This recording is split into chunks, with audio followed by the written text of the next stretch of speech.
अखिलेश यादव का जन्म 1 जुलाई 1973 को उत्तर प्रदेश के इटावा जिले के छोटे से गांव सैफई में हुआ। सैफई उस समय साधारण ग्रामीण इलाकों जैसा ही था।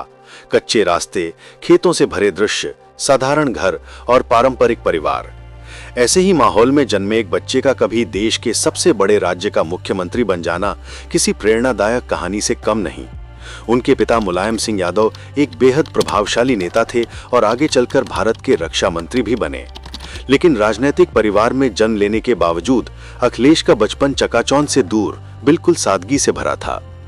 बचपन में उनका स्वभाव बहुत शांत था। वो गांव के वातावरण में घुल मिल जाने वाले, पेड़ों के नीचे बैठकर पढ़ाई करने वाले, मैदानों में दौड़ने वाले और अपने दोस्तों के साथ साइकिल चलाने वाले बच्चे थे। उनके शिक्षक बताते थे कि वो बिना शोर किए, बिना किसी दिखावे के पढ़ते थे। उन्हें विज्ञान विषय बहुत पसंद था और यही वजह थी कि आगे चलकर उन्होंने इंजीनियरिंग की पढ़ाई चुनी। सैफई एक ऐसा गांव था जहां सुविधाएं बहुत सीमित थीं, लेकिन परिवार में शिक्षा पर जोर रहता था। मुलायम सिंह यादव ने अपने बच्चों को अच्छी शिक्षा देने के लिए कभी कोई कमी नहीं रखी। अखिलेश की शुरुआती पढ़ाई इटावा और फिर रिमसर स्कूल में हुई। धीरे धीरे उनका व्यक्तित्व स्पष्ट होने लगा।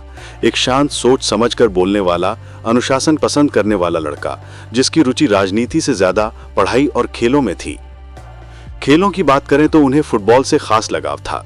स्कूल में वो फुटबॉल टीम के कप्तान भी बने। ये खेल उन्हें टीम वर्क, नेतृत्व और संतुलन जैसी बातें सिखा रहा था, जो आगे चलकर राजनीति में उनके लिए आधार बना। इंजीनियरिंग की पढ़ाई के लिए उन्होंने राजस्थान की जेपी यूनिवर्सिटी रुख किया, जहां उन्होंने सिविल इंजीनियरिंग की शिक्षा ली। पढ़ाई के दिनों में उनका ध्यान सिर्फ पढ़ाई पर रहता था। बाहर की दुनिया, राजनीति या सत्ता जैसे विषयों से वो बहुत दूर थे। उनका लक्ष्य सिर्फ एक अच्छी शिक्षा हासिल करना था। इंजीनियरिंग के बाद उन्होंने आगे बढ़ने का फैसला किया और ऑस्ट्रेलिया की यूनिवर्सिटी ऑफ सिडनी में एनवायरनमेंट इंजीनियरिंग में मास्टर्स डिग्री हासिल की। ऑस्ट्रेलिया में बिताए वर्षों ने अखिलेश को एक बिल्कुल नया दृष्टिकोण दिया। वहां उन्होंने आधुनिक शहरों को करीब से देखा। उनकी मेट्रो व्यवस्था, सड़कें, परिवहन प्रणाली, सफाई व्यवस्था और तकनीक आधारित विकास। यही अनुभव आगे चलकर उत्तर प्रदेश को आधुनिक बनाने में उनकी सोच का आधार बना। विदेश से लौटने के बाद अखिलेश ने कई महीनों तक ये सोचा कि अपनी शिक्षा का उपयोग कैसे किया जाए। वो इंजीनियर के रूप में करियर शुरू कर सकते थे। विदेश में नौकरी भी मिल सकती थी, लेकिन उन्होंने अपने राज्य, अपने लोगों और अपने पिता की राजनीतिक विरासत के बारे में सोचना शुरू किया। धीरे धीरे राजनीति के प्रति उनका रुझान बढ़ने लगा। उन्हें समझ आया कि शिक्षा और आधुनिक सोच को राजनीति में लागू करके वो लाखों लोगों की जिंदगी बदल सकते हैं। साल 2000 में उन्होंने पहली बार सक्रिय राजनीति में कदम रखा। समाजवादी पार्टी ने उन्हें कन्नौज से लोकसभा चुनाव लड़ने का मौका दिया। युवा चेहरा होने की वजह से लोग उन्हें जानना चाहते थे। उनकी सादगी, मुस्कुराता चेहरा और पढ़ाई से निखरा व्यक्तित्व लोगों को आकर्षित करता था। चुनाव अभियान के दौरान वो घर घर गए, हर वर्ग से मिले, किसानों से बात की, युवाओं की बातें सुनी, महिलाओं की समस्याएं समझी। परिणाम स्वरूप वो पहली बार सांसद चुने गए। इस जीत ने उनके राजनीतिक सफर की दिशा तय कर दी। अगले कुछ वर्षों में उन्होंने लगातार कड़ी मेहनत की। एक सांसद के रूप में वो संसद में भी सक्रिय रहे, लेकिन ज्यादातर समय अपने क्षेत्र में रहते थे। वो उन नेताओं में थे जो सिर्फ चुनाव के समय नहीं, बल्कि हर दिन जनता के बीच दिखाई देते थे। वो गांव में जाकर लोगों की समस्याओं को सुनते थे और तुरंत समाधान ढूंढने की कोशिश करते थे। इससे जनता के मन में उनके लिए एक बेहद सकारात्मक छवि बन गई। लोग मानने लगे कि अखिलेश पढ़े लिखे हैं, सरल हैं और बदलाव लाने की क्षमता रखते हैं। समाजवादी पार्टी भी अपने युवा नेता की क्षमता को पहचान चुकी थी। 2012 के विधानसभा चुनाव आते आते पार्टी को एक ऐसे चेहरे की जरूरत थी जो युवाओं, किसानों, महिलाओं और सभी वर्गों के लोगों को आकर्षित कर सके। ये बड़ी जिम्मेदारी अखिलेश को दी गई। उन्होंने इसे चुनौती की तरह स्वीकार किया और पहली बार साइकिल यात्रा का विचार रखा। ये यात्रा उनके राजनीतिक करियर की सबसे अहम यात्रा साबित हुई। अखिलेश अपनी साइकिल पर उत्तर प्रदेश के सैकड़ों जिलों से गुजरे। कभी तेज धूप में चलते, कभी बारिश में भीगते, कभी कीचड़ से होकर रास्ते बनाते हुए वो हर गांव, हर कस्बे तक पहुंचे। लोग उनके इस जमीनी अंदाज से बहुत प्रभावित हुए। राजनीति में अक्सर नेता बड़ी गाड़ियों में चलते हैं, लेकिन एक युवा नेता का साइकिल पर निकलना लोगों को दिल से छू गया। युवाओं ने उन्हें नए युग का नेता मानना शुरू कर दिया।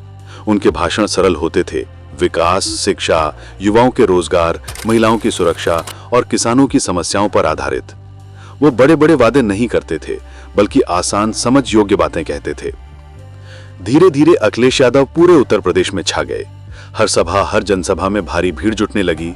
युवा उनसे इतनी तेजी से जोड़ने लगे कि समाजवादी पार्टी का चुनाव अभियान जोश से भर गया। नतीजा ये हुआ कि 2012 के विधानसभा चुनाव में समाजवादी पार्टी को भारी जीत मिली। जीत के बाद सवाल था, मुख्यमंत्री कौन बनेगा? पार्टी में कई वरिष्ठ नेता थे, लेकिन जनता की पसंद एक ही नाम था, अखिलेश यादव। साल 2012 में अखिलेश यादव मात्र 38 वर्ष की उम्र में उत्तर प्रदेश के सबसे कम उम्र के मुख्यमंत्री बन गए। ये पल बेहद ऐतिहासिक था। लोग एक युवा, मॉडर्न सोच वाले, पढ़े लिखे मुख्यमंत्री से बहुत उम्मीदें लेकर चल रहे थे।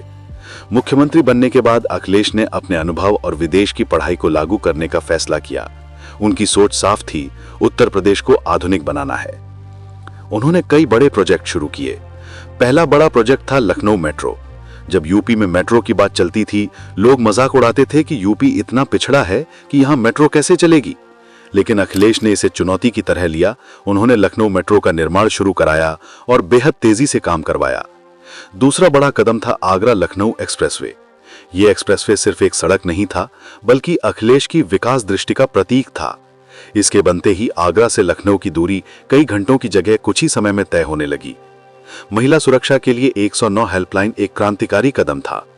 युवाओं के लिए मुफ्त लैपटॉप योजना ने शिक्षा को डिजिटल रूप से मजबूत किया। अस्पतालों में बेहतर सुविधाओं पर भी उन्होंने जोर दिया। धीरे धीरे उत्तर प्रदेश की छवि बदलने लगी।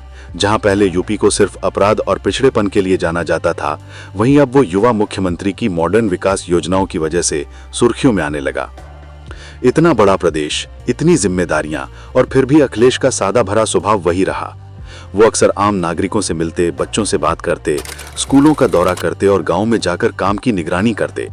उनके कपड़े साधारण, शब्द साफ और व्यवहार सरल रहता। राजनीति में विवाद भी आते हैं, चुनौतियां भी आती हैं, आलोचनाएं भी होती हैं, लेकिन अखिलेश ने हर चुनौती को शांत दिमाग से संभाला। उन्होंने हमेशा विकास की बात की और इस बात पर जोर दिया कि राजनीति का असली मतलब जनता की सेवा है, न कि सत्ता का घमंड। आज भी लोग उन्हें एक मॉडर्न, पढ़े लिखे, तकनीक समझने वाले, विचारों से प्रगतिशील नेता के रूप में देखते हैं। उनकी कहानी ये बताती है कि बड़े घर में जन्म लेना एक अवसर देता है, लेकिन पहचान मेहनत से बनती है। उन्होंने अपनी पहचान खुद बनाई, अपनी पढ़ाई से, अपनी सोच से, अपनी मेहनत से और जनता के बीच अपनी छवि से। उनका मुख्यमंत्री बनने का सफर किसी प्रेरणा से कम नहीं। एक शांत गांव का लड़का जिसे सिर्फ पढ़ाई और खेलों में रुचि थी, जिसने विदेश में आधुनिक तकनीक सीखी, जिसने साइकिल यात्रा कर पूरे प्रदेश को जोड़ा, जिसने जनता का विश्वास जीता और जो देश के सबसे बड़े राज्य का सबसे कम उम्र का मुख्यमंत्री बन गया।